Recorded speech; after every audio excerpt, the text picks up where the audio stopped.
What's up, y'all? Welcome in. Hello, Cassandra. Hey, Kathy. How are y'all? What's Hey, up? Wagners. Hello. What's up, everybody? Hey, Lisa. Susan, how are you? Y'all, we are pumped. Yes, Eugene. cheers. Cheers to all of everybody, the Hi, whole world. Andrea. Hey, Andrea. Hey, Laura. Welcome to Antonelli's cheese Oh, tasting. wow. Oh, my gosh. Hello. This is awesome.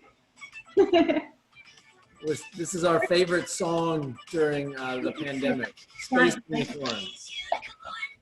Soaring through the stars. You're not supposed to be eating it all around the world. All right. We've got some more people coming. All right. Y'all, this is amazing how many of everybody is on already. It's This going is to be great. 98. No, I think we're at 100. Yeah. Again.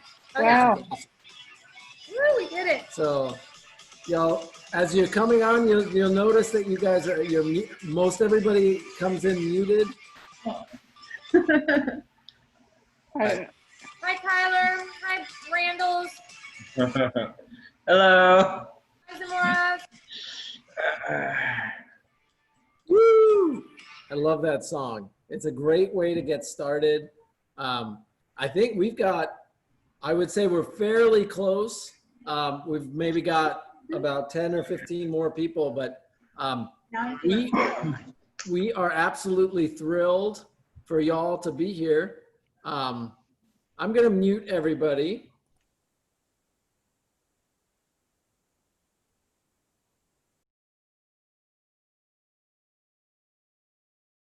I forgot to make I've got 4 computers here in front of me, 4 computer screens, and I muted myself, which is really technically savvy, y'all. Really impressive work. I've got my wife here tonight, Kendall, and she's throwing off my game. This is usually my thing, and I'm so happy to have you. In case you think that John is like hogging the screen, we do like our tastings together. On behind the scenes, it's usually John, so we can really spotlight the maker because I am known to just take over the microphone. And I'm usually watching the kids, but tonight we don't have our children. So, but that's why I'm weirdly right here. You left him in the elevator? No. And don't look, I have no makeup on. COVID makeup. It's fantastic. And so thank you for being a part of this Zoom experience. As I mentioned, the way Zoom works, if you have your microphone turned on, if there's sound in your background, it'll take away from the presenter. And tonight, Jessica and Jeremy, I am so thrilled to have you both. This is such an incredible honor for Kendall and I. And we have some really great video content that they put together. We have these just for you guys. Yeah, we have these ridiculous cheeses that we're gonna get to eat together. Kendall, as I said, I slapped her. Okay, thank you, my love. I slapped her wrist there because she started eating a little early. But we are thrilled to be here tonight. We know that there is a lot going on outside of our doors and away from our couches right now across the globe. We are just grateful for your time tonight so that we can honor some of our favorite cheesemakers and help keep them in business and support them. So thank you just for choosing to spend the next hour with us. Hour and a half, depending on how much we talk and ask questions. While we're sort of waiting for the last few folks to come on in, if you're, tell us what you're drinking, post it in the chat window, or if you're celebrating something. I mean, we often have a lot of birthdays, anniversaries, folks that you're not getting to celebrate with all of your loved ones around, but you're getting to celebrate with your cheese friends. So this is a pretty awesome time. So definitely post stuff in the chat window. It looks like You've always Liz got a West friend is having a Jesus. birthday. That's awesome. Happy birthday, Liz. And we'll use the chat feature throughout the course of the evening if you have questions, if you want to say something about the cheese, like, you know, y'all, when you eat the pimento cheese, your head's going to explode and like the happy moment. And you're going to want to say some stuff. So besides just giving us that awesome happy dance so we can see it in the video, use the chat window. But we do have a lot of content to get through. So I'm going to unmute Jessica and Jeremy. if you're on a computer, in the top right is an option where you could change the way you view things. So you could choose general view or speaker view. Speaker view will give you sort of a spotlight of who's talking. And I am going to spotlight Jessica and Jeremy, and I want to welcome y'all tonight because this is a real blessing. I want to say to y'all, while your faces are big and on the screen for everybody to see, but when you open a cheese shop here, you have this list of cheesemakers that you want to work with, and a small cheese shop doesn't typically have the volumes that can get cheese from every part of the country. You usually have to use shipping channels that already exist or shipping channels that are a little bit more convenient. And so y'all were on my list straight from the beginning of cheesemakers. Well, maybe not from day one, could have been day 5. I don't remember. We weren't sleeping that much back in the day. But y'all were on that list of cheesemakers that we wanted to work with, but we couldn't. And now we are so grateful that we have the ability that we get to bring your cheeses into the shop. We get to sell them. We get to share them with wholesale clients. And so I just think y'all are awesome. And I'm really excited to share your story. So Jessica, Jeremy, why don't y'all, welcome yourself. Got it. Well, thank you so much. We are so incredibly thankful for your support. And, I think so many times I realize that we are so isolated. We live in Thomasville, Georgia, and which is very rural and very remote. And it's so wonderful to, talk to people and have our cheese, go all over. And I can't imagine a better place than Antonelli's. So thank you for your support. Yes, thanks so much. We are so happy that you're here tonight, and welcome. And I will give you the spotlight back in a minute, but I'm going to just quickly want to set expectations for everybody, what they should expect. And so tonight, the format is quite different from the rest of what we do. This is sort of, Kendall and I have been talking about doing these behind the scenes for years, because one of the greatest things you get to do is actually meet the cheesemakers. The reason why we do what we do and we get to do what we get to do is because of folks like Jeremy and Jessica. Making cheese is really hard work. It's really intense. It never gives up, especially if you're a farmstead operation like they are, and you end up, your life's in it. And so Kendall and I only have a job because of folks like them. And so we also love the travel aspect of going to the dairies and seeing how passionate they are about the work that they do. And you can feel it and experience it. And obviously during COVID, we can't do that. So getting to share this behind the scenes, a virtual tour, and then actually getting to share their cheeses is like a dream come true for me. And I'm feeling so very blessed. So tonight, most of the conversation will be led by Jessica and Jeremy. They are passionate about their land. They're passionate about their products. And you're gonna get to ask them questions about whatever it might be. I'll be in the background managing the chat window. If you have questions, certainly just put them there and I'll help out. And then we're gonna taste on your plate. We have the 6 cheeses and pairings. The first cheese that we're gonna end up talking about and tasting is the fluffy white cloud. And then we're gonna go clockwise around the plate. And I'll post what we might not end up touching upon what the pairings are with each cheese, but I'll post that in the chat window. So if you want to reference back to it or check it out, it'll be in there. So that's kind of how the night's going to go. And so without further ado, I'm going to pass it off to Jessica and Jeremy. Just, share I think starting with the history would be awesome. You got it. Well, I will do, Jeremy and I have been talking about this, and we're so excited because we actually have never done a panel or speaking both together. So even though we've been here at Sweetgrass for 18 years, we've never done this together. So it's really exciting for us. I never thought about that. Yeah. So to give you a little bit of history, Sweetgrass Dairy was founded in 2000 by my parents, Al and Desiree Weiner. But I have to take you back a little bit further to give you a little bit more context in the true history of why Sweetgrass Dairy came into existence. So my dad is actually a 4th generation dairy farmer from Western New York. He grew up right off of Lake Erie, and he grew up on a dairy farm milking somewhere between 50 and 100 cows, and would milk cows before school. I don't know if it's just an old wives' tale or what, but he would have to, walk to school in the snow uphill both ways. But apparently it was really hard. It was really hard to farm in Western New York. And all summer long they put up feed because, as you can imagine, the winters were brutal. So much snow. And he ended up getting a football scholarship to the University of Georgia in the late 70s. And after one winter, he vowed he would never go back, and he didn't. And he's one of 11 children. He's the second oldest, and all but 2 have ended up moving down to Georgia or North Florida. So he definitely set the trend. He met my mom at the University of Georgia, and they both studied animal science. So they learned how to farm in a conventional manner. So for the first 15 years out of college, they farmed the way that they were taught in school. So dairy farmers are paid on volume and not on quality of milk or components. And so they designed the farming system that they had was this conventional method of Holstein cows in barns being pushed for maximum production. And they actually were very successful. They won many regional and even some national awards for production. They were averaging over 21,000 pounds per cow for the year. But after about 15 years, they were so burned out, and they thought that there had to be a better way to farm. It wasn't very healthy for the land because you end up having this big waste problem.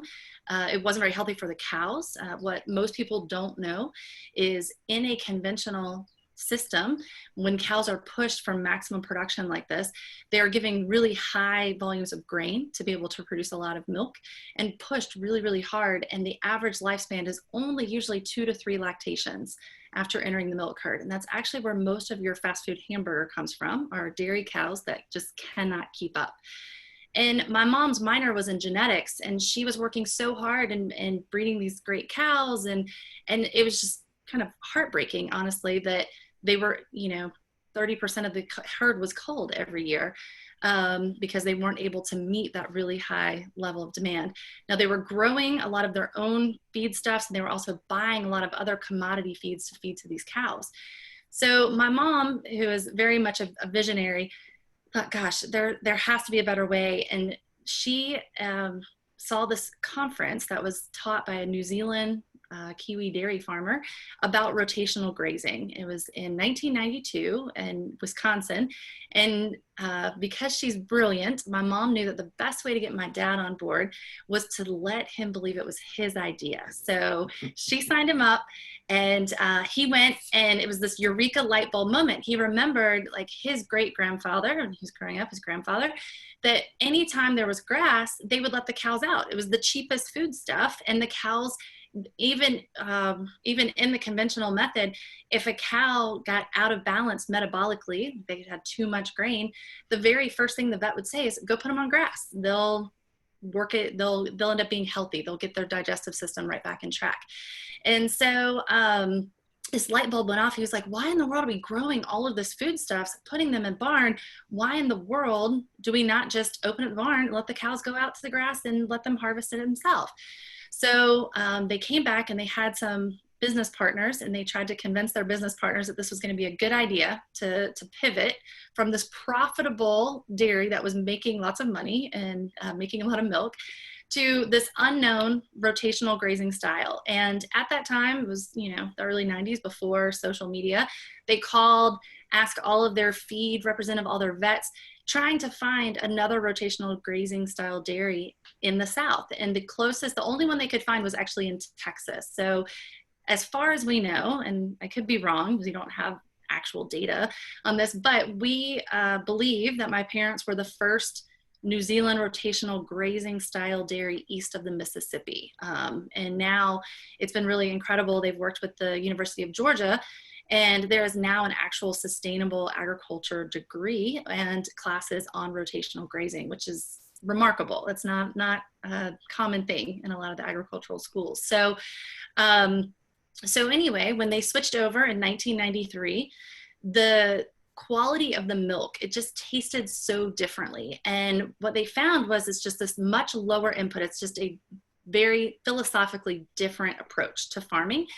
And my mom, again, her wheels got turning, and she said, gosh, we have got to tell people the story of humane animal husbandry, because now the cows, on average, they live at least 4 times longer. And this has been confirmed in a study by Cornell Vet School that animals, whether they're goats, pigs, cows, sheep, if they live their lives on grass, they will live on average at least 4 times longer. And we have definitely seen that from the very beginning of the farm.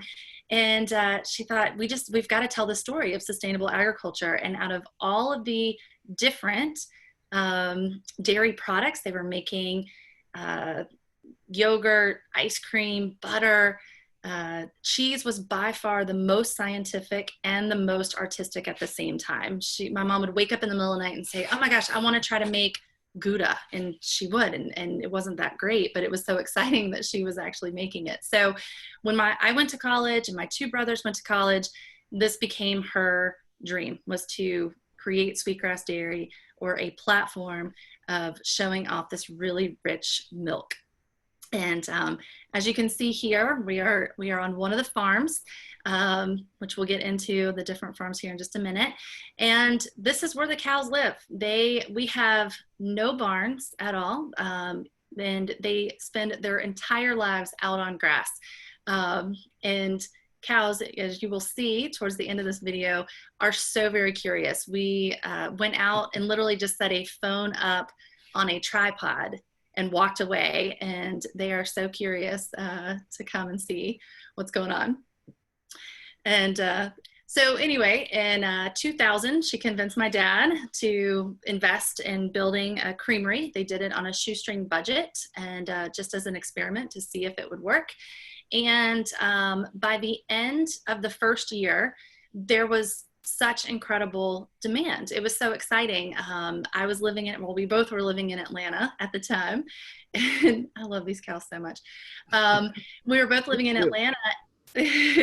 And I was taking this cheese around that my mom was making in the kitchen, and then in the new cheese plant, and sharing it with chefs. And the chefs would say, oh my gosh, I've been waiting for you. And it wasn't me in particular, it was just somebody making a local cheese. We don't have a long history of cheese making in the South because we didn't have refrigeration. But it was just so unique to the flavor profile of this region. And so there was incredible demand. And my parents, we were 1 year into the business. We came home for Christmas, and my parents said, if you ever want to come back, there's a place for you here at Sweetgrass. And I'll let Jeremy tell you a little bit about his journey and how he got to cheese making. But we ended up coming back right away, and in 2002. And then my parents gave us the opportunity to buy the creamery in 2005. So we've been owners of just the cheese making component ever since. And my brother is now the 5th generation dairy farmer that is responsible for taking care of these lovely cows that are now starting to lick the phone. Awesome. It's so cool. And there were 3, right before Jeremy dive in, there were 3 quick questions that you might be able to answer. Do the cows stay outside during storms? That is a great question, and they absolutely do. Our co-op that's based in Florida, even when it's hurricane season, there's a hurricane coming, they issue these announcements, and the announcements will say to the dairy farmers that even if you have cows in barns, that the safest place for them to be is out in a pasture, because these barns a lot of times cannot withstand hurricane force winds, and they'll get spooked and trample each other, whereas they are most safe outside. They also, I like to tell people that they're wearing the best leather pants you can buy. So they are okay in the rain and in the storms. We don't get snow. However, I would say that, the reason why we can farm the way that we do is because, we don't ever get snow here. And if we did get snow, we would have to have a barn, or else I think it would be very inhumane to keep them outside. So we just use our resources, and they stay outside 365 days a year, even from the time they're babies. So yes, they live outside all the time. Awesome. Well, I'm pumped to get to now hear from Jeremy too. And I've got the other two questions that I can ask in a little while, but those cows are gorgeous. And the grass, I mean, just looking at the grass, they're so beautiful. So anyway, Jeremy, you're on the big screen. Welcome. Thank you for being with us tonight. Thank you. Thank you guys for doing this. We really appreciate the support. It's always an honor to hear my wife speak. She's a fantastic presenter and tells a great story. So I hope I can add something to that. So I was born in Virginia. My dad was in the Navy. We moved back home to Northwestern Ohio, where I lived till where I was about 10. And then my parents split up, and I ended up moving to Central Florida. I lived with my dad for a while. I was a beach bum. Ended up at Florida State in college, thinking that I didn't know what I wanted to do with my life. And so I somehow stumbled on feeding my roommates. When I think back, I should have charged them, but at the moment that didn't occur to me. It was just kind of something to do, something for us to keep busy. But I really enjoyed doing that. I really loved it. I was probably terrible at it, in all honesty, but I really enjoyed it. And I was really drawn to this sort of hospitality, just industry in general. The jobs that I wanted to have, I gravitated towards, fast food jobs, restaurant jobs, that sort of thing. And finally decided that I wanted to go to culinary school, to be a professional restaurant worker of some sort. And so I went to my guidance counselor and I said, hey, I need to get out of school as fast as possible so that I can go do what I really want to do. So I have a degree in psychology, and had the intentions of going to culinary school, but met this lovely lady here next to me. And that sort of kind of changed everything. I couldn't make the sacrifice of making restaurant wages when I graduated from college. So I had to take a management job in Atlanta. So I was commuting roughly an hour to and from work, and then working 11-hour shifts on the opposite schedule as Jessica. So we didn't really see each other very much. And it was kind of the means to the end for me. It was the realization of, this is not what I want to do. Jessica tells the story of, I remember going to the biscuit company, Flying Biscuit. Jessica's mom and dad sat down with us and they were like, look, you're really interested in food. I think that you should, maybe give it a thought. And I was just like, there's no way in hell that I am moving to a farm, and there's just no way. And that was kind of, that just was like the seed, truthfully. Like that just what got planted, I suppose. They left and I went back to work the next day, and it was just like, I knew what had to happen. Like I was like, I'm done. I'm doing it. Like, I don't know why I'm doing it, but I feel like, why not? And I went to Jessica and I was like, hey, I think that it's worth a shot. Like, why don't we just go see what happens? And the two of us differ on the intentions. My intention was literally to go to the farm and work. Her intention was, oh, you mean you want to go take over the business? And I was like, so we didn't talk about that till later, but that's fine. We're still here now. But truthfully, I told Jessica that I wanted to do it. Talked to Desiree, and she was like, yeah, come on. So they were like, there's a consultant coming in March. It's the end of January right now. You really need to get down here because you need to be here when this consultant is here. And so I went back to my job and put in my 2-week notice, worked out my notice, and then packed up my car with as much stuff as I could take in the car and went and lived with Jessica's mom and dad for a few months, and just kind of dove right into the business. I really thought that I knew food, truthfully. Like I really was proud of the fact that, because I watched Emerald and read cookbooks, that I really had a handle on food. And it wasn't until I jumped into Sweetgrass that I even had any understanding at all of how wrong I was.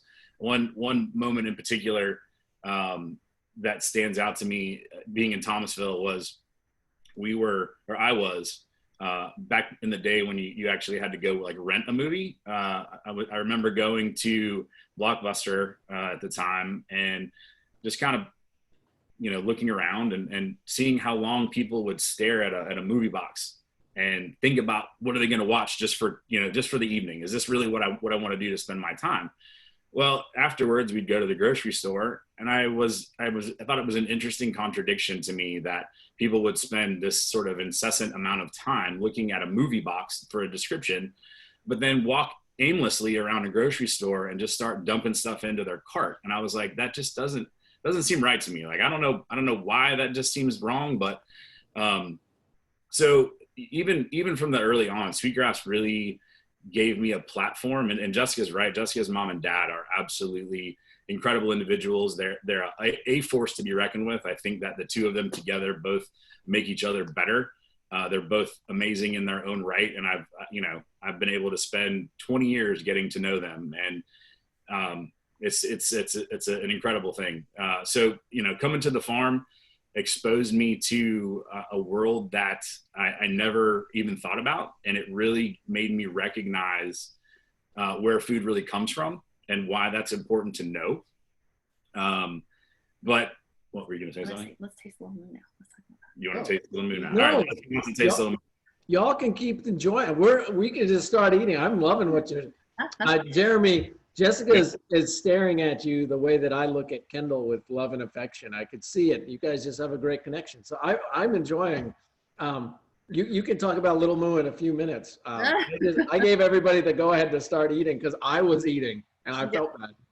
Well, I think, really when I think about what I hope that everybody can take away at the end of this is, which we are so appreciative that you want to hear our stories, and it's so humbling.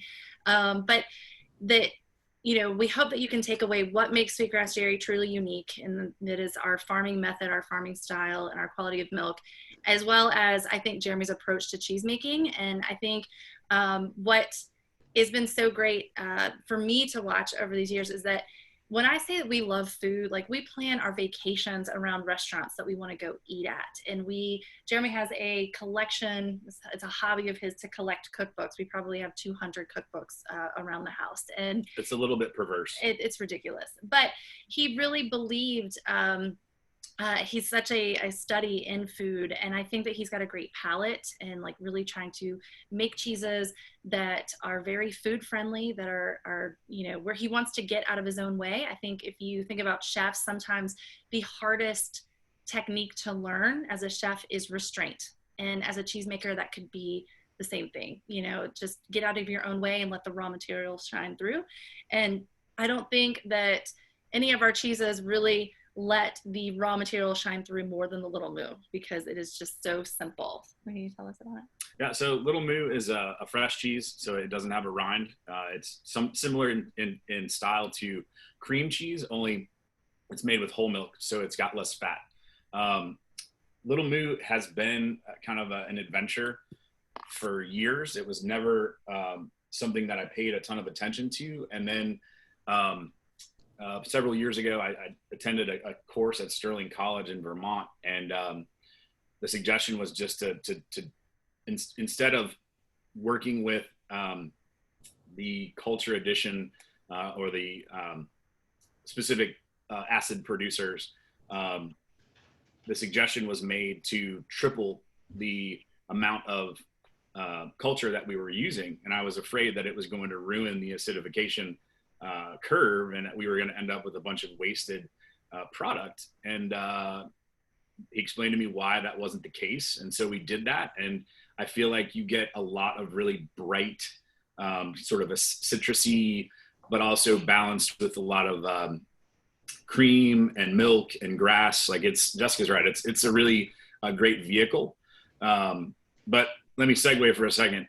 Thank you for your compliments, but I just need to make sure everybody knows, like, this is not about me being a cheesemaker. Like, I find myself on even keel with everybody else. Like, I am, my responsibility is to take something that Jessica's mom and dad and brothers and their crews spend a ridiculous amount of time doing, And I just feel like it's my responsibility to respect that and to try to do what I can with it to try to accentuate it without taking away from it. So, you know, in essence, it's really just about not screwing up something that's already great. And that's really, you know, Jessica's right.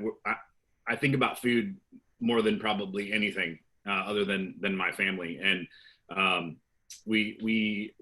am always thinking about something food related or cheese related, and how we can make it better, which is a lot of fun. It's a great opportunity, but it'll also make you bananas because there's always something that you can try to make better. So it's an interesting juxtaposition for me. How do you like to best eat Little Moo?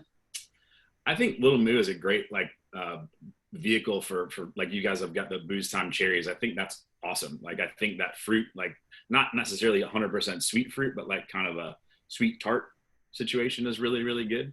I think it works as like you could put it for like avocado toast or something of that nature. Yeah. Substitute for ricotta. I love Taste Elevated. Those Booze Time cherries are amazing. Yes, they are awesome. And I would eat Little Moo for me would be, I think, where my brain goes and what I've done in the past is on a bagel with like lox. Like that there's a richness and a depth that cream cheese doesn't get. This has.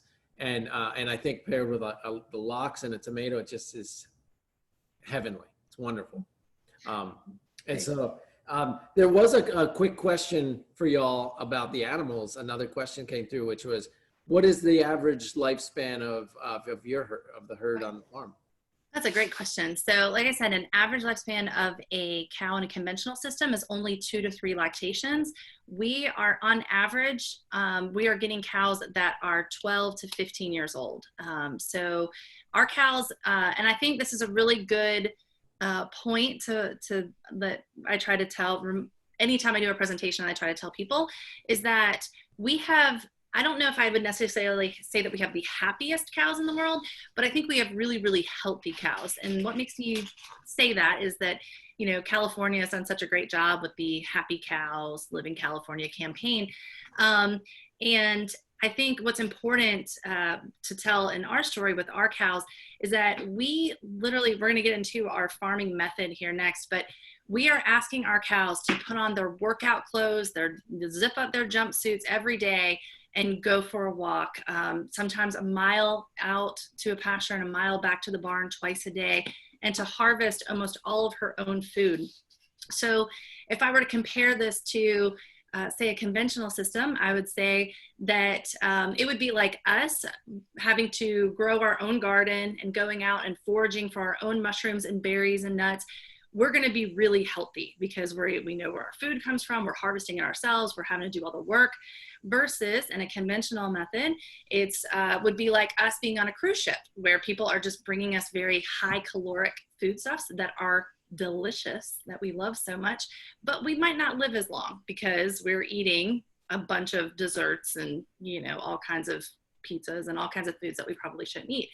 So if you were to give the cow, I would say like a choice between a barn in, you know, whatever state, California, say, or our farm in Georgia, especially in the summer, she's probably going to choose that barn, but I would probably prefer to be on that cruise ship too. So I think that we really would love to tell our story about having really healthy cows versus necessarily, I mean, I think that they are happy because they have very long lives as compared to, you know, cows. But I always think it's really important to also note that there is no right or wrong way to farm, that you truly mean like for a dairy farmer, the way that they measure their success, if they're a really good dairy farmer, is longevity and the health of the animal. So if, like, Jeremy has gone to visit Fiscalini in the San Joaquin Valley of California, and they are amazing cheesemakers, and their cows are so incredibly happy, but they never step foot outside of the barn because they are in a desert. So I think that you can be good dairy farmers in different methods. You just have to utilize your own resources and where you are. And where we live, is in an area of the country where we have unlimited water. We sit on top of the Floridan Aquifer. It's one of the largest aquifers in the country. And we also live in a place where we don't get any snow. And in order to grow grass, you need heat units, which we have plenty of, and you need water. So the average annual temperature of Thomasville, Georgia is 67 degrees. And you need at least 50 degrees to grow grass. So we can grow grass almost 365 days a year, which is a really, really unique way to farm. And the way this New Zealand rotational grazing style, there's less than 5% of all dairy farms in this country farm in this manner. So it is unique to our region, but you can't do it everywhere. So you see a lot of hybrid systems, and actually I would say we are a hybrid system as well. And if you think about some of the great cheeses out there, like Pleasant Ridge, you know, Andy makes Pleasant Ridge when his cows are out on grass for those 6 months because it snows in Wisconsin. So you can't have cows out on grass year round. So, but I will say, I want to mention that my parents started with the first dairy in 1993, which is called Green Hill Dairy, which we're going to taste the Green Hill, our flagship cheese, next. But that was started in 1993. And then in 2006, after we bought Sweetgrass Dairy, the creamery, my parents started another dairy called Grassy Flats, which is actually the video that you saw earlier. That's Grassy Flats Dairy. And then the last dairy that they started is called Jumping Gully. So they are farming over 1,200 acres, and there's roughly 500 cows on each of these farms. So these farms are anywhere from 350 to 450 acres, and plus they have some extra farm land or where they grow some green chop feed. And but these cows are rotated every 12 hours to a new pasture on each of the farms. It's set up almost in a circle, but there's a pivot system or a watering system on every single pasture, and every 12 hours they go to a new pasture. So it's another name for rotational grazing is intensive grazing management, and it's a really holistic system. My dad will say that he is actually more of a dirt farmer than he is a dairy farmer, because if he can keep the soil healthy, then the grass will grow and they'll have plenty of grass, and then the cows will be really healthy, and he actually has to do very little to the cows. So this rotational grazing style is one of just many different grazing styles. So you could have mob grazing or strip grazing or seasonal grazing, which is what you see in most other areas of the country, because they don't have access to unlimited water, or they don't have heat units to grow grass year round. And so like right now, every pasture that we're in a 10 to 12 day rotation, meaning that our grass is growing 1 to 2 inches a day. So they are, you know, going to a new pasture every 12 hours to try to keep that grass in the maximum nutritious area. You don't want to graze too close to the ground because you don't want the cows to compact the soil too much, or you might struggle with some parasite problems. And you don't want the grass to get too big where it starts seeding out. It's just too fibrous. You're missing all of those really great energy sources, all of those bricks in the grass. So it's really intense. And so for the first 10 years of Green Hill Dairy, it is every day. My dad would start before the sun came up. He would start walking the farm, and he would have his walking stick in one hand to measure the grass, and his refractometer in the other, so he can measure Brix levels in the grass to really start understanding kind of the science behind this grass and trying to get the cows to be as healthy as possible. So they've learned a lot over their, 25, 30 years now. How long is that? A long time. They've been married? No, the Green Hill. Oh, yeah. But we started originally in 1993 with all Jerseys, because in the conventional system, they had Holstein cows. Well, Holsteins are the big black and white ones, and they give you the most amount of milk, and dairy farmers are paid on volume. So almost all farms have Holsteins. But when my mom took the 500 best Holsteins off of that conventional dairy where they were milking over 2,000 cows, she took them and put them out onto the pastures at Green Hill Dairy, and the cows literally did not know how to graze. They would have starved to death because the ability to get enough food from grass alone had been bred out of them. So it was a very sad day. They ended up selling the cows, putting them back in a conventional barn where they would survive and not slowly starve to death. And my dad started going around to all the old dairy farmers in the region and said, what did you have? What did we farm 100 years ago? Where, how did you do this? And so they all said, well, you have to have jerseys. They handle the heat better. They're much smaller. They don't beat up the soil. So a jersey might only be 900 pounds. And so for the first 10 years, they only milked jerseys. And then we won't get into it a whole lot. It's a whole nother debate. I'd love to talk to you about it, but ethanol really changed the dairy industry. And so they ended up having to produce higher quantities of milk to be able to stay in business. So we talk about sustainability of being sustainable for the animals, sustainable for the land, but also sustainable from a financial model. And so they started having to crossbreed some other genetics in the herds to get more grass volume. So they ended up breeding in some Holstein, some New Zealand Friesian, some Norwegian Red. When there's some Normand from Normandy, which is the home of Camembert, as you know. And so all of this crossbreeding and all of these different diverse grass species that we have really can add to different flavor profiles and complexity in cheese making. And so I think it's really important to note that in that conventional system, you're just pushing cows for maximum production. So like I said, they were averaging about 21,000 pounds of cow per lactation. And in the system in 1993, they were only getting about 12,000 pounds of milk, which is ridiculously low.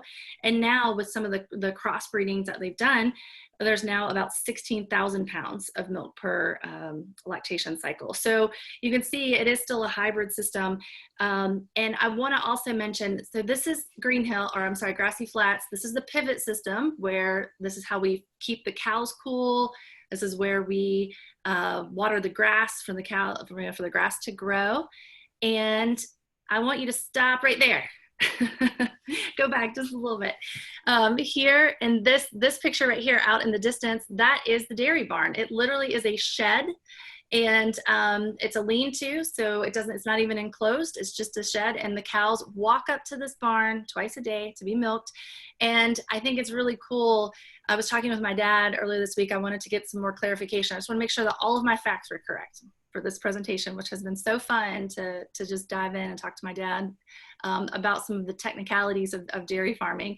And he said that when they wanted to build their first milking parlor at Green Hill Dairy, there were no schematics for it. They literally went to a dairy builder, and they had some pictures that they found on the internet of a dairy barn in New Zealand, and they built the first dairy barn from pictures.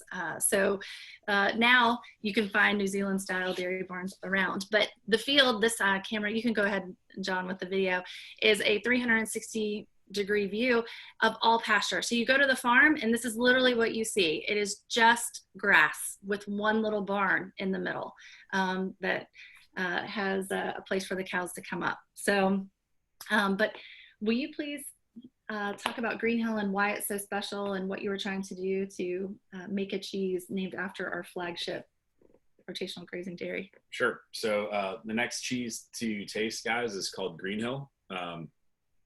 It is in the category of a soft ripened cheese, which means that the milk is inoculated with some different microorganisms that will propagate the rind. And from the outside rind to the center of the cheese, to the center of the paste, those organisms will work to break down the proteins and fats and actually start to change the texture, which is what we call ripening. So a little cheese nerd action here. If you look at the slice of cheese that you have, if you see there's this sort of beigey, light tan squiggly line that's just between the yellow paste and the bloom, that's what's called geotrichum. That's what's called a first growth mold. And what that is responsible for is sort of creating a platform for the candidum, which is the bloom. The Penicillium candidum is what grows on top of the geo. So something else to note for this particular cheese, it's actually made with what we call double cream.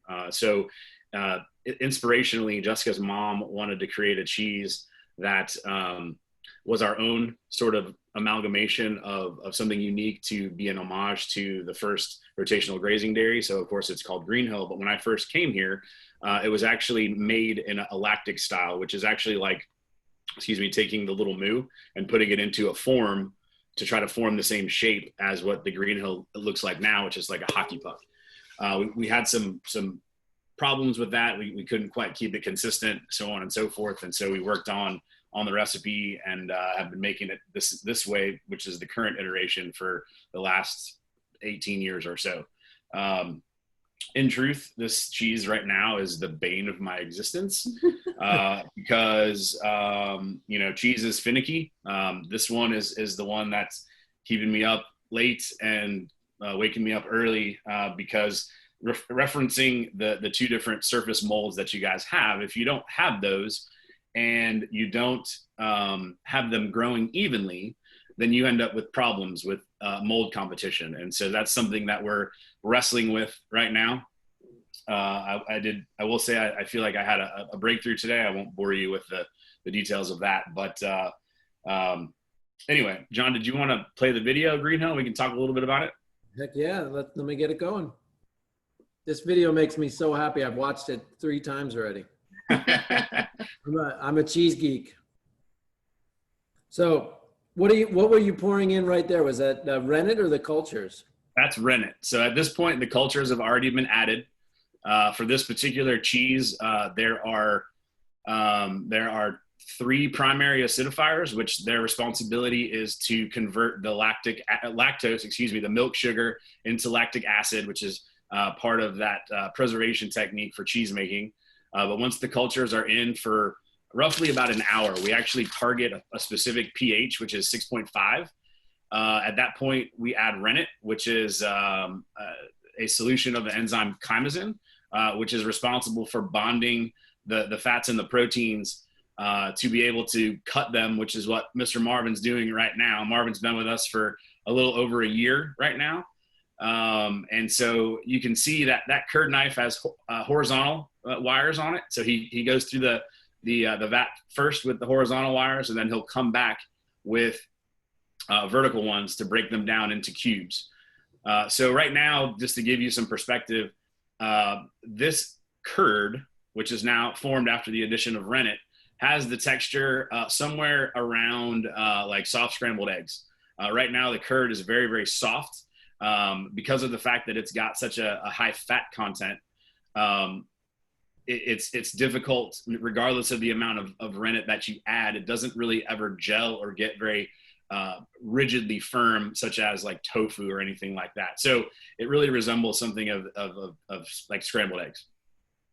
But what will happen next, Marvin will grab that. You can see the handle across the other side of the vat. But once he gets done cutting, he will take that green spatula there and basically very, very gently work from the outside to the center. The outside is up against the exterior of the vat, which is a little bit warmer than the center. So that curd is a little bit firmer than the curd that's in the center of the circle. So he will start from the outside, and then very quickly he will work his way to the center. We've been working on trying to expel more whey to try to combat some of these mold unevenness problems. But the stirring that gets done is actually done by hand because the curd is so fragile. Anytime that we've tried to put any kind of mechanization on it, it just doesn't work. It just destroys the curd. So for almost 20 years now, somebody's been standing over this vat 6 to 7 days a week, stirring that curd to be able to make about 500 or so Green Hills in a day. How often do you produce Green Hill in a week? Usually every day. Right now, just because of COVID, we're down to about 5 days a week. But there also have been instances where we've really tried to ramp up and make 2 batches in a day.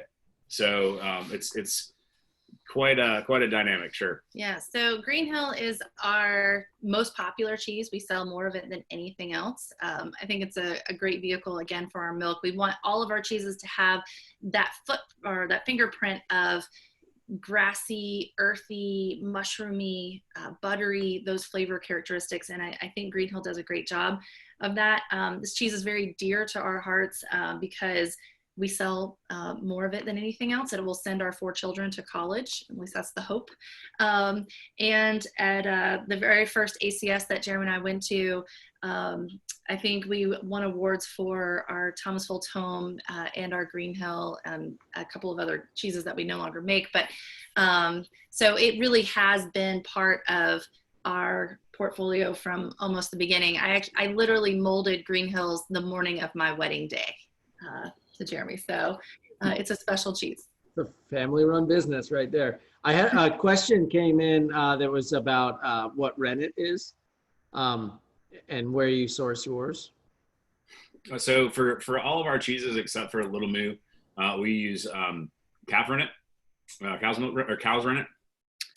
So basically, it is harnessing a digestive enzyme, which all of us have, that helps us break our food down. And so what it does is a solution is created, and then you sort of there's a scale based on the style of cheese that you have that correlates to how much rennet you would add to that particular style of cheese. But we used to dilute rennet with water so that anytime we're making cheese or doing anything cheese related, milk related, we want to be as gentle as possible. And so diluting rennet, the understanding of diluting rennet was that it would sort of reduce the strength, and it would give us time to be able to stir the rennet into the milk and then let it settle and become still so that we would get a firmer set. Well, as it turns out, the argument nowadays is that there's more risk of cross-contamination with water. So we don't dilute anything. We just add it straight to the milk, and everything turns out fine. So what rennet does is rennet actually, so I'll go to a little nerdy again on you, but maybe somebody's interested. The casein micelles they look like little koosh balls, little furry guys, and they all have a negative charge. And so what rennet does, so with a negative charge, they repel each other. So when you're trying to get things to stick together that have similar charges, you've got to figure something out. So rennet actually goes in and it clips off the negative charge of the casein micelles, and that's what allows them to stick together. So allowing them to stick together is the way that we're able to get the liquid component away from the solid component, and that's how we get cheese. That's awesome. Thank you for sharing. That was super cool. So do y'all want to talk about Thomasville Tomme, the eating part of it? It's under my nose, and it's the closest one to me. You want to talk about eating that, and then we'll go into the regenerative Of course. image? That Green Hill tasted amazing tonight. Oh, thanks. Thank you. Thanks. Yeah, let's talk about Tomme. Okay, so Thomasville Tomme is again an homage to our hometown of Thomasville. Historically speaking, Tomme is kind of just a generic style of cheese, and I don't mean any disrespect by saying it's generic. I'm just saying it's the way European standards are. Typically, the dairy farmer would, try to get the most money for the different components of the milk that he would sell. So he would try to sell the cream for butter or for, whatever, creme fraiche or whatever. And then the partially skimmed milk that was left over would be used for either fluid milk or any specific style of cheese. So that's why you see so many different Tomme styles around, Spain, France, and Italy, is because the regional dairy farmers would consult with a local cheesemaker to be able to come up with something unique to say that this is the best style of Tomme de Savoie, Tomme de Pernay, whatever. So, this is a cheese that my mother-in-law was her brainchild to begin with. And initially, when we were only making 350 gallons at a time, this particular style of cheese was pressed in a large round mold that made roughly a 10-pound wheel. Well, the more that we made, the more popular that Green Hill got, the more we had sort of lower fat milk. It wasn't necessarily skim milk, just because of the fact that our the whole milk the milk that we get from all the dairy farms generally has roughly 4% butter fat, whereas whole milk and traditional whole milk is standardized at 3.2% butter fat. So even our lower fat milk is usually right around whole milk. So anyway, there was a change that had to happen because when we were trying to manipulate Tomme to be less of an investment for restaurateurs and retailers, we were looking at something that was more around a 5 or a 6 pound unit. Well, we didn't want to make the investment in new molds, so we really had to kind of overhaul the style of cheese. So this particular iteration that we've been making for the last 10 years or so is actually gravity pressed. So there's no weight, there's no additional force other than gravity that forms this cheese. Once it's put into the molds are just flipped 180 degrees every 30 minutes for a few hours, and that's how it compacts. But if you look at the paste of the cheese, you'll see some technical openings, which are the result of the way that this cheese is made.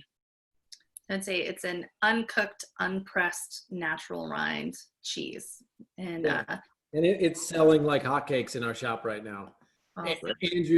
Andrea, who's our inventory manager and buyer, and she's on tonight enjoying a cheese plate with us as well. Just let me know. Hey, and it's also great in the shop. So our customers love it. And I'm going to go ahead and play the slides that you had me together.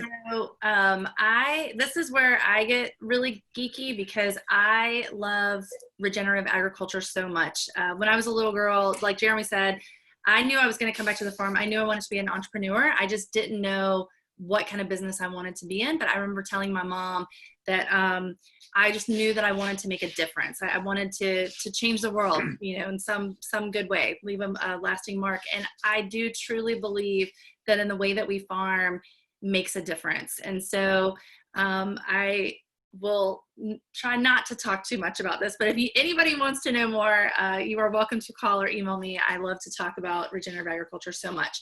This right here is a picture of showing you the different roots. So you build organic matter in the soil, and organic matter is a good way to measure soil health, and it's just good for the earth by how much you can trap water and soil and nutrients and that biodiversity in the soil. So if you see this picture, you can see overgrazing all the way here to the left where you get very little root structure. And then all the way over here to the right where you actually are letting the grass grow. Look how not only long those roots are, but how much dirt, how dirty they are. And that is just showing you how much organic matter that soil has in it. Go to the next slide. And one of the things that we have really seen since 1993 is how much we are able to sequester carbon in the soil. So we're building organic matter. And for many, many years, universities did not think that farming could build organic matter quickly enough. And what they have found, University of Georgia did some studies over a decade at our farm and several other rotational grazing dairies in Georgia. And you can see how truly fast you can build organic matter in the soil with animals. So right here, if you see on the left-hand side, this forest, organic matter is about 4.3%. And on the right-hand side is just soybeans, where they have farmed soybeans conventionally, row cropped in a lot of tillage every single year, and it only has 1.6% organic matter. So as you can imagine, like if you see these water glasses or these glasses here with water, look how much silt is there and loose in the water, that every time it rains, you are losing more and more of this topsoil to erosion. Whereas in that forest where you get that nice 4.3%, it's actually keeping soil like a sponge, that water in the soil. So when the Europeans came over to our region and started farming, they were getting maybe, I think they said 2.5 to 3% organic matter. And with aggressive tillage and cultivation of like row crops and conventional farming methods, the organic matter in all of the big farms around us are less than 1.5%, which is really bad. It's, you know, like that soybean crop right there. And on our farm, when we measure our soil, we have over 7% organic matter in our soil. And that really is a testament to how much we are able to sequester carbon back in there and really promote this rich, biodiverse environment for all of these different cultures and microbes and things to grow, which then in turn nurtures the soil, nurtures the cows, nurtures, you know, the grass that grows that nurtures the cows, that gives us this really diverse and rich flavors for our milk. So if you go to the next slide here, where I've done a lot of study and heard a lot of speakers, Jeremy and I actually got to go to a conference with Spencer Smith from the Jefferson City Center for Holistic Management. And this is one that Spencer Smith from the Jefferson Center shared with us, that they were having problems, as you can see, this is in a desert, with losing more and more of their plants. And this probably, you know, I mean, this happens very frequently. And so this farmer, in order to protect their farm here on the right, they put up fences to try to keep the wildlife out, try to keep the ruminants out, don't graze any cattle over there. They were trying to protect the soil as much as possible. And as you can see, all the grass, you know, has died. There's no grass growth. But on the, the left here, this is, the only difference is that it has twice the amount of animals on it. And the way that these roots are able to really take hold is it's this process of growth and decay of animals eating it down, stepping on it, and then of course defecating on the soil, which is this rich manure, and then for it to come back. So you're really able to grow more alive soils with better characteristics for the long haul, that really is sequestering this carbon out of the atmosphere, that in turn reduces global warming, and it makes for a better world. So soybeans can't do this. You know, I do think that, you know, lately with the rise of plant-based products, there's a lot of really bad animal practices that are happening. And I think that feedlot beef is terrible. And I think that for the environment, it's terrible for their, you know, humane animal husbandry situations. But I really genuinely believe that there's some incredible ways to farm, and there's great ways to heal the earth and really get that carbon back out. And truly, scientists have not figured out how to create a way to scrub that carbon out of the atmosphere and get it back into the soil better than ruminants.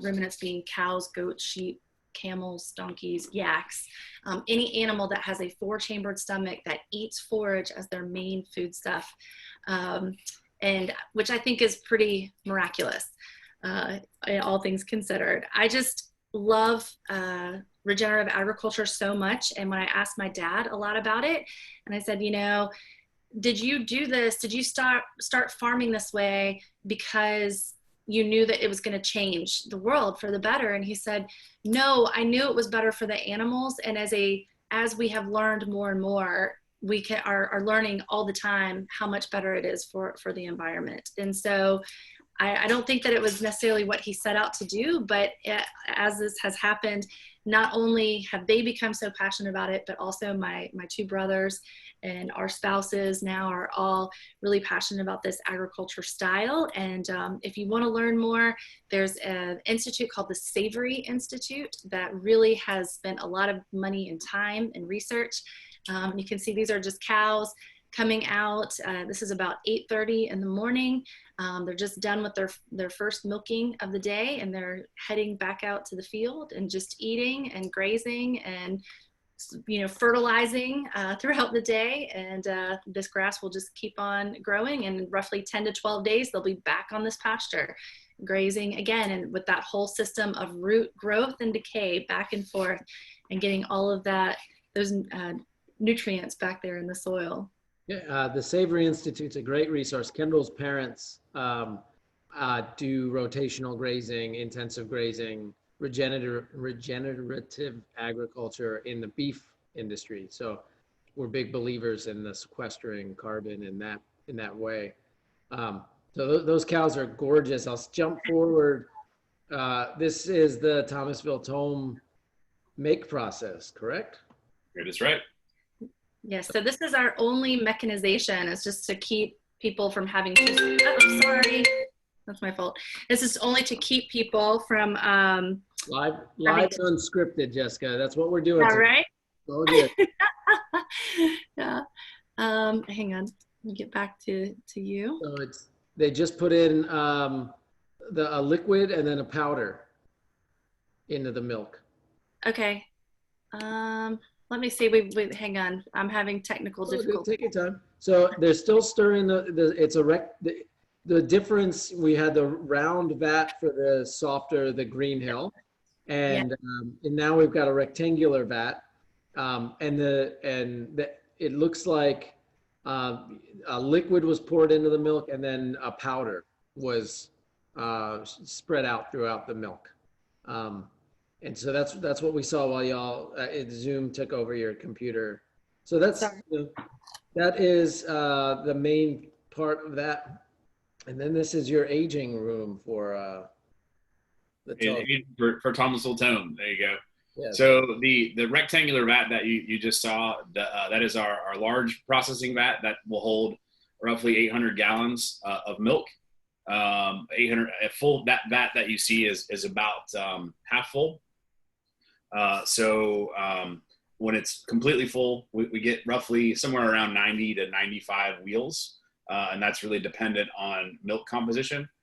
We have this little machine called a lactocheck, which is actually over my shoulder, right behind there, the little thing with the tiny blue screen on it. And what we do is whenever milk gets transferred over to the processing room, we take a little sample, bring it back out here to the office, and run it and see sort of what the milk composition is. And depending on the different compositions, we can adjust our make process to have a stronger acidification curve, a weaker acidification curve. We figure our yield off of that to try to be consistent in size.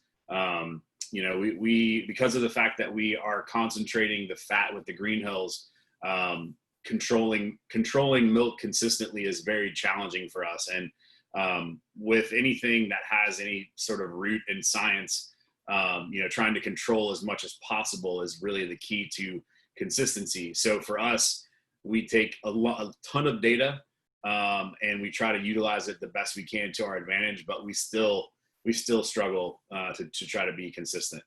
The next slide that you saw, or the next part of that video, was just after salting. So the cheeses are formed, or the curd is formed in the vat, and then the curd is poured into the molds, and those will be flipped on a table. Like I said, there's no pressing involved for the several hours after the make process. And then those cheeses will go into a room, a refrigerated room, roughly 50 to 55 degrees Fahrenheit, where we apply sea salt by hand over a period of 2 to 3 days. And then those cheeses are moved to one of our aging rooms where the natural rind will form. So those cheeses form a rind from the different rind organisms that have been added to the milk, and then also with what's in the natural environment in the different rooms that we have. Those rooms are roughly 55 degrees or a little bit warmer to try to propagate some more interesting microorganisms on the rind. The cheese itself will lose weight. It will lose moisture as it ages. Thomasville Tomme is unpasteurized, so it has to be aged a minimum of 60 days by law. And then once it's aged to where we like it, it gets wrapped up and shipped off to wonderful people like y'all. Awesome. And, I saw a question earlier about, do we make the same cheeses year round? And we do. As artisan cheesemakers, we're trying to make a consistent product with inconsistent milk. So, the cows are on a lactation cycle. And so you're getting milk from the different lactation cycles. We're so fortunate though, with the 3 different dairy farms, they're staggered a little bit. There's a 60-day calving window on each of the farms. So Jeremy can communicate with my brother, Clay, and find out, which farm is the best for the milk that he's looking for to make cheese. It's really hard to make great cheese with very early lactation milk, and it's really hard to make cheese with late lactation milk. Early lactation because it's higher in protein, late lactation because it's higher in fat. And so there's a really great opportunity for us to get milk from 3 different farms that are slightly staggered. But yes, we make these cheeses year round, even though the composition will change a little bit, which is, again, going back to the skill of the cheesemaker and trying to make a consistent product with very inconsistent raw materials. But like Jeremy says, he's just trying to get those flavors to just shine through. So get out of the way. Yep. Awesome. Well, y'all want to taste the Griffin? I can play the Griffin video.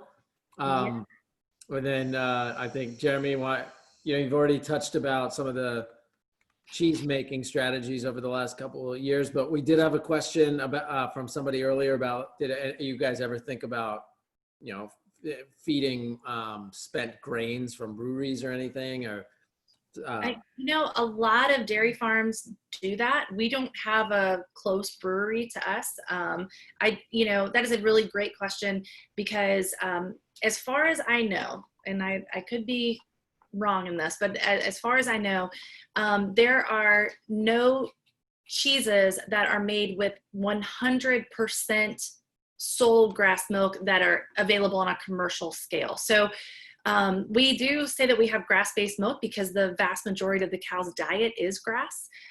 And that's what we want. We want as close to 100% as possible.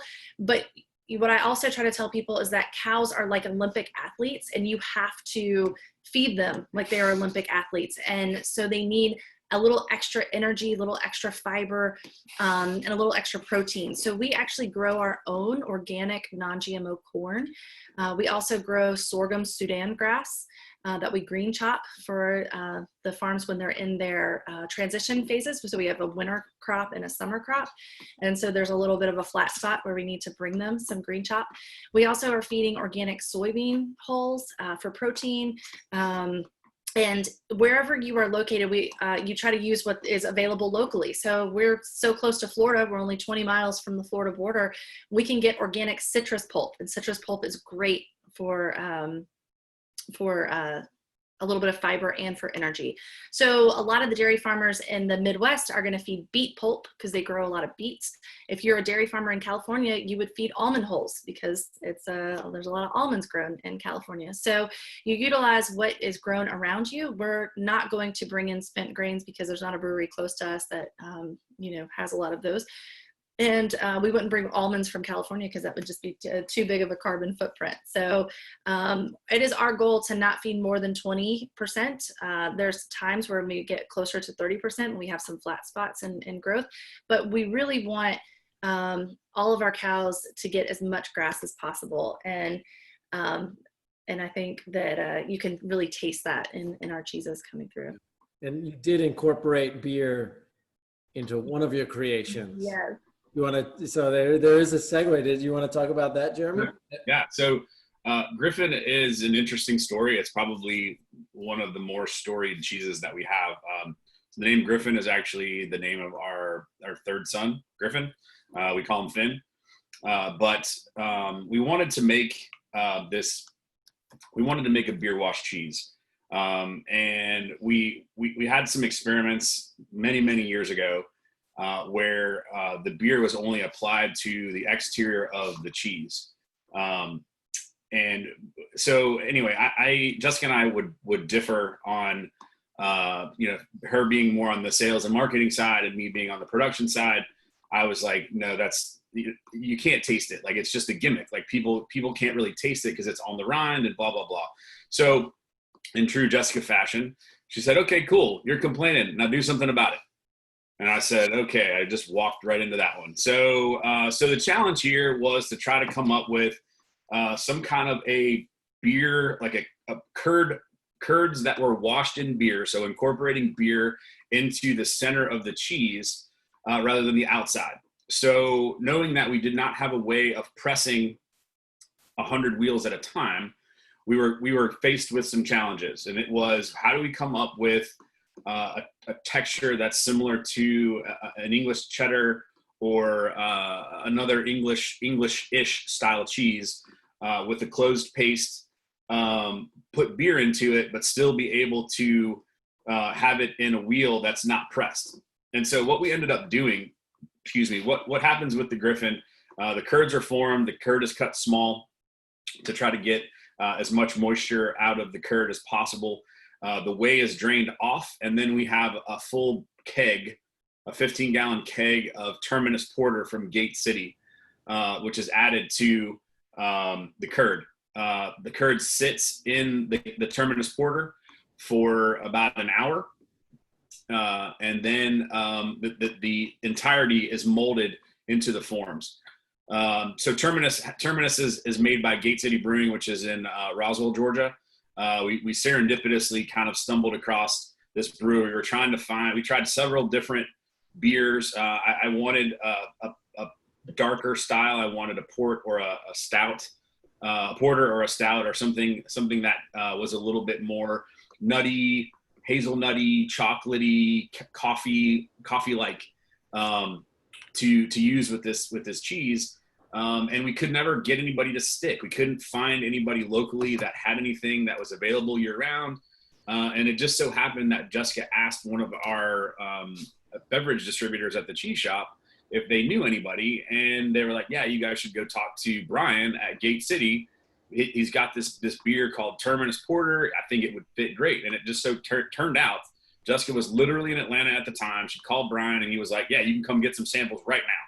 So turns out he went and did that. And then we were faced then with the challenge of how do we get a cheese that has the texture of a pressed cheese without being able to press it.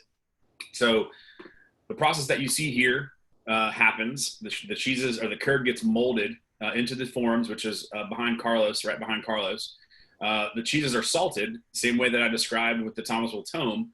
And then before they go into the aging room, we actually put them in a vacuum bag and vacuum seal them for 2 weeks. So they are compressed with the vacuum machine to still get the texture of a pressed cheese without actually having the investment in a big old cheese press.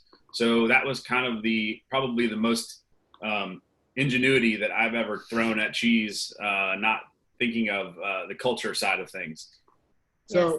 one of the questions that came up on an earlier cheese was, is there a lot of waste when it comes to creating a new cheese? A So lot of waste. thinking about this beer, did you say you use a whole keg typically, or? Yeah. Okay. Well, John, we started with half a keg, and then this is probably last summer, I think. I was just like, nah, we're gonna do it with the whole keg. It just needs more beer flavor, and so Well, tell how it smells in there. it smells like a cappuccino. Like, it is an amazing smell. It smells so good in the room when that's going on. It's awesome. That's awesome. Well, so is there a lot of waste when you're experimenting, or I guess you still eat it and sell it? It's just not what your ultimate vision is. Yeah. So I think we would use the term waste very loosely. I mean, we do a lot of research before we do experimental things, and we try to do, we try to mitigate our risk and make calculated decisions. And then, it may not turn out the way that we want it to, but we will either send it to the cheese shop, and the cheese shop can actually put the spin on, hey, this is a product that we're in development of. Let's get some dialogue going. What do you like about it? What do you not like about it? We've got a food bank here in town, Second Harvest, which is somebody that we have been working closely with. So there's lots of different avenues. So if you're asking, do we ever throw any cheese away? Not very often, no. Cool. Super awesome. All right. It's amazing. That cheese tasted great. We paired it with a goat milk caramel. Yeah, I bet that pairing is incredible. Yeah, right. It's really good. It was awesome. I mean, I'm not complaining. It's all gone, unfortunately. Awesome. So we've got two more delicious things. We've got the Asher Blue paired with some chocolate from Vietnam. But if you want to go and dive into that, I think you were going to maybe hit on continuing education and things. And Yes, I'll start and let Jeremy get you a little bit more detail. But Asher Blue is, I will actually say that when Jeremy when we're still living in Atlanta, my mom was making cheese. I think every cheesemaker or every winemaker, whomever it is, they taste a wine or they taste a cheese that just changes their lives, that made them want to go into the cheese business. For my mom, it was Gorgonzola in Italy. For Jeremy, it was Roquefort. So like there is a really deep love of blue cheese in our family. And when we first started making cheeses, when Jeremy and I moved back here, people told us, whatever you do, don't make blue cheese. It is the absolute hardest style to make. You're balancing mold and cultures. And Jeremy said, not only are we going to make a blue cheese, we're going to make a raw milk, natural rind, non-homogenized blue, which is just about the hardest style that you can make.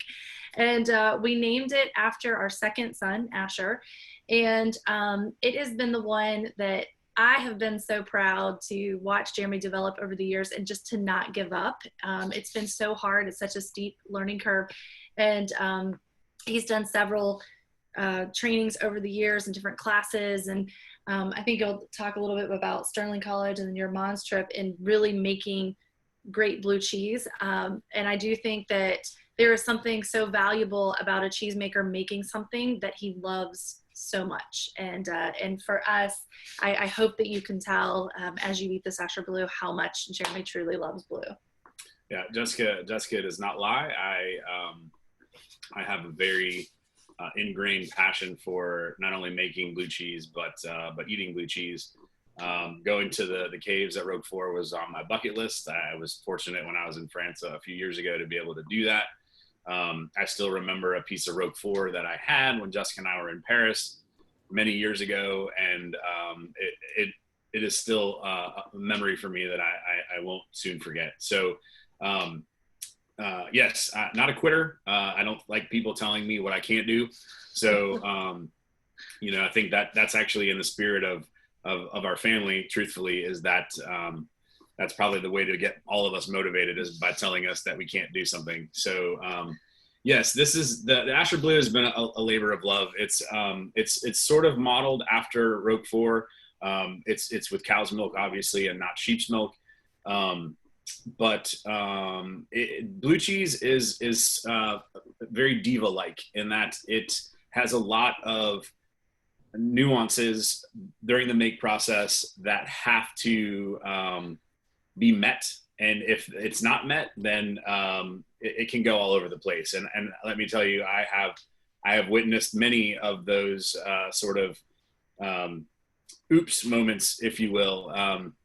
But what's really cool about being a cheesemaker and being in the cheesemaking community is that most cheesemakers are pretty open. We don't have this really guarded, like, no, I'm not willing to help you figure it out on your own. Like, I feel very fortunate that I've been able to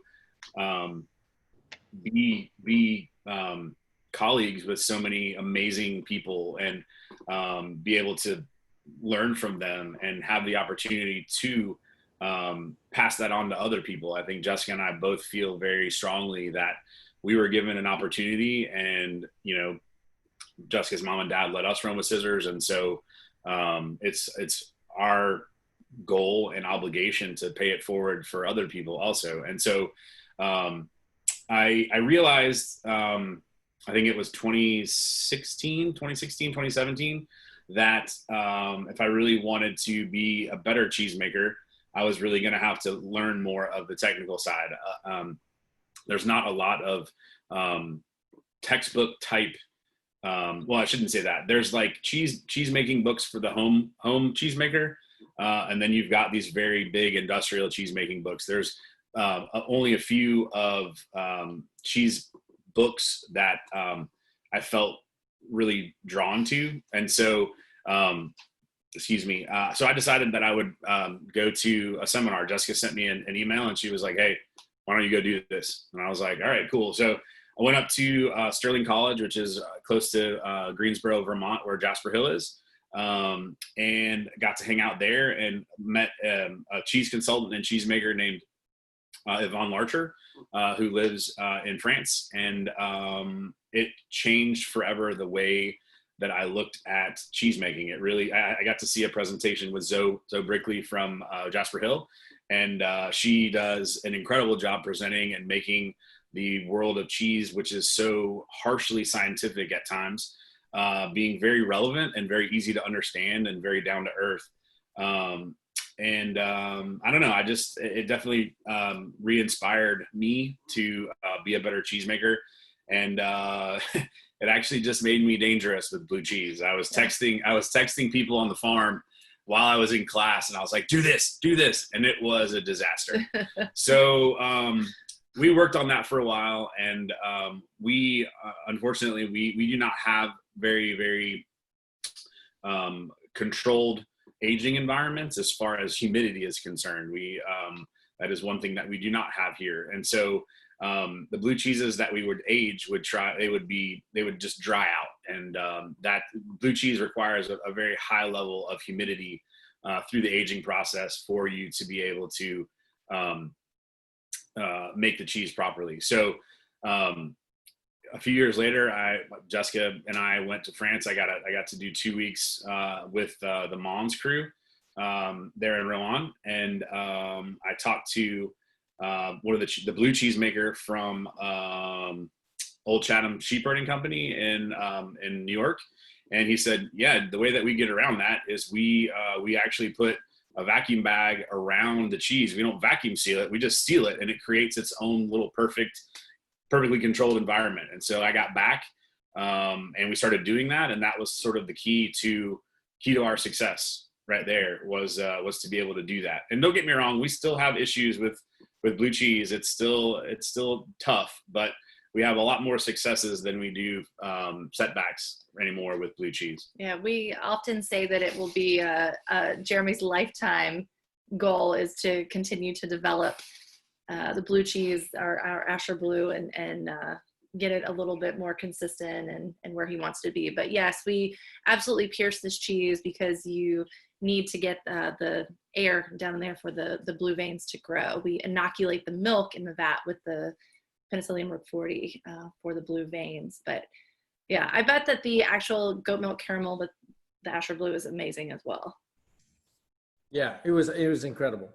I mean, I had unfortunately already licked my cup clean, so it was outstanding. And so why don't we all I have left on my plate is pimento, and my brain says I need to eat it. And so why don't we talk about that? I see there is a question about a blue cheese we can answer just afterwards, and that way, in case anybody needs to get off at 7:30, they can feel free to do so. But we can stick around for a few minutes and answer any of those last questions. But this pimento cheese, I remember the first time I had it, we were experimenting with grilled cheese sandwiches for potential concept, and it rocked my world. It was unbelievable. And so I'm so excited to get to share it with everybody today. Yes. Well, one of the things that we've struggled with, so we are in Southwest Georgia, which is a very rural area. We're roughly 4 hours from Atlanta and 4 hours north of Orlando or Tampa. So we're in a region where we're having to do a lot of education about cheese. And we really struggled with how do you make it more approachable? How do you make it more easy to understand or not so, everybody kept saying it's so hoity-toity, it's like wine. But so we opened a cheese shop, and it's now a full service restaurant in 2010. And we wanted to add pimento cheese to the menu. And the really funny part is that I went to Jeremy, who is not a Southerner. He grew up in Ohio and went to high school in Florida. And I was like, we need to make the best possible pimento cheese in the world. Can you do that? And he rose to the challenge. And tell us about your recipe. Well, again, this is not about me at all. The pimento cheese, I have no historical reference for pimento cheese. I just know that anything that we try to put into the marketplace, I want to say something, I want to get people's attention. I want them to have this little element of surprise where, whatever your historical reference point is on this, hey, maybe I can get you to think twice about it. Maybe you've never had it before. Maybe you've had it and you didn't like it. Maybe I can pique your interest and get you to think twice about something and change the way you look at something. So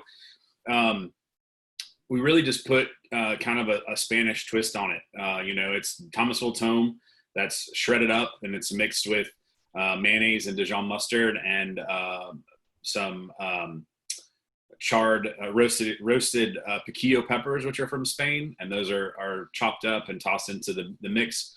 And then it's got some garlic and some black pepper and a little cayenne. But the biggest flavor component for me is spicy pimenton, which is smoked Spanish paprika. So it's kind of an homage to Spain. The first thing I ever said to Jessica, we worked at a restaurant together, and this is no lie, but maybe a little embarrassing. But I just asked her, I said, "Hey, do you want to go to Spain with me?" And she said, "Sure." It only took us about 8 years to get there. So, but we got there. But yes, so this is the only raw milk pimento cheese that we know of on the market. But I really love it because I think you can still taste that Thomasville Tomme, even through the smokiness of the pimenton and the bite of the Dijon mustard and the creaminess of the mayonnaise. We hope that you can still get that Thomasville Tomme that shines through. Gosh, it is tasting awesome tonight. We put it last, so we had to taste all those other amazing cheeses before that one. But man, it is tasting so good tonight. And there's my plate. Y'all, he licked it. I've been here the whole time, just off screen, and he licked the plate. I had no problems tonight. This is outstanding. And so, what's next for Sweetgrass Dairy? What is? You sent me this video of the new plant. So what's? We are so excited. I mean, 2020 was supposed to be our year. It's been a crazy year. But we, in 2014, we decided, you know what, we have outgrown, or we're going to outgrow our current facility, which is only about 5,000 square feet. We need to build a new facility. And then we took the next several years to really visit as many creameries as possible in the United States and abroad. And Jeremy really started working on sourcing equipment. And one of our big things is that we always want to be artisan cheesemakers, but we want to be able to make, cheese with better consistency and better safety. We're just more, safe as we're sending them further and further away from Thomasville. So we worked and took about a year and a half to get an SBA loan. We are the sole owners. We don't have any investors or, no investors. Sometimes I wish we did, but we're building a new plant that we are slated to be in September, and you'll see a little video of this. I'm so excited about it. It's very clearly very far from being done, but all of the Clage equipment is here from France, and we're waiting on the Qualtech equipment, but it will all come together very quickly, and we are we're rebranding our logo for really the first time, and kind of really starting 2020. It's our 20th anniversary in a new plant with a fresh look, and that I think will do a great job of telling our story and what makes us so special. And this has been such a long process and so difficult for both Jeremy and I. I think that when this building is finally done, I hope that we can all travel and you can all come and see us in Thomasville. We'll all celebrate and drink a beer, a glass of wine, and eat cheese together. But I think Jeremy and I will literally cry when we can finally be in this space. It looks amazing. Oh, we're so excited. And while the video is playing and we're watching, how can we, as consumers of delicious things, support you guys during COVID-19, during this pandemic? Where else can we buy the product? Regionally, how else can we support y'all?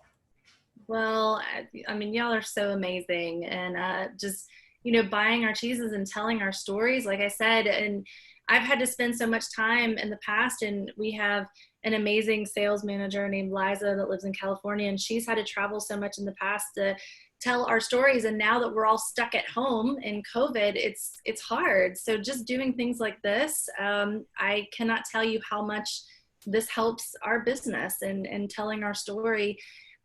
We are, when COVID hit, particularly difficult because Jeremy and I came from food service backgrounds, and so it's always been easier for us to talk to chefs. Those are our cloget equipment. So that is our ability to control our aging environments. All our production space, all the aging rooms, the packaging room, they're all in a very controlled and very easy to control air conditioning, so on and so forth. Very excited about that. Yeah, we don't have that now. I think it's going to make our cheeses so much better even just by being able to create the right environment for them. So, but, you know, John, to answer your question, I think really just supporting cheesemakers in general. I mean, this is the time that we need it. Liza's done an amazing job of getting us into more retailers. I mean, we sell, of course, to, you know, specialty retailers like Whole Foods and Fresh Market, but it's, you know, the struggle is real. I think there's so many industries that are struggling right now, and we look forward to, you know, continuing this, and hopefully all of us artisan cheesemakers and family-owned cheesemakers will weather the storm and be better businesses when this is all over. I think that we're better stewards of our money because we've had to be. I think that we're better managers because we've had to communicate with our team so much more, and hopefully we're better listeners to our customers and our employees. So hopefully the future is the best is yet to come. Yeah, well, you guys are amazing and inspiring, and I think there are a couple 3-year-old to 11-year-olds that were inspired to perhaps be the next generation to take up the call of cheese making or land management, rotational grazing. And I'm grateful for that. And, you know, such a fun opportunity to spend a date night with y'all. I feel like we're just, you know, get to hang out outside a conference, which is really special. So there were a couple of other questions that were asked throughout the course that we never got to. I may ask one or two, but for those of you that have attended the event tonight that need to get off, thank you so much for being a part of this, getting the opportunity to support cheesemakers and go deep, right? Instead of just hearing a very quick story, you're actually, I felt like we're now part of the family. And that maybe one day cheese will be named after one of us on this call. Well, you still have to name one after your first son, your first kiddo, and your fourth. But yes, well, the first one he did have a cheese, but it actually got retired, so we have to make him a new one. But we're working on actually the next R&D cheese that we've been working on is named after our youngest son, who is our stinkiest child. Maybe it's just being the baby, so Jeremy's been working on it's not exactly, but a Reb LaShawn inspired style. Right. So fantastic. Hopefully in, you know, the next, I don't know, 18, 24 months, we'll have another cheese in the market. That sounds fantastic. First, we need that facility to come online. That's right, please. So I think one question that jumped out at me earlier as and being in the South, you know, there's not that many cheesemakers in the South. It's a sort of a new industry, having artisanal cheesemakers, relatively new. But has climate change impacted your farm over the years, and either the ability to continue to make the same cheese, or have you had to shift? I think it's interesting for a Southern cheesemaker to have. Yeah. What a great question. Yeah, I would say, you know, we've thought about this a lot. We also have this cheese shop and restaurant, and I'm also very, very passionate about wines. We drink a lot of wine, and so. Do what? Do you ever sleep? You know. Sometimes, yes. But so this comes up a lot in the wine world, right? How does climate change affect wines? I think absolutely it has. It would be crazy to say that it hasn't. But for us, I think my parents have had to do is really breed cows with heat tolerance has been a really important characteristic that they want to see. They're also running the pivot systems and putting up shade cloths and figuring out ways of keeping cows cool.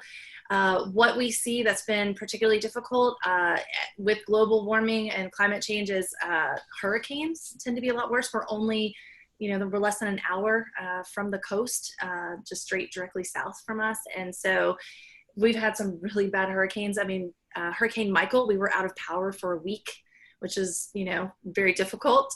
We just had generator keeping cheeses cold, but we weren't able to make any cheese during that time. So I foresee that potentially being a problem in the future.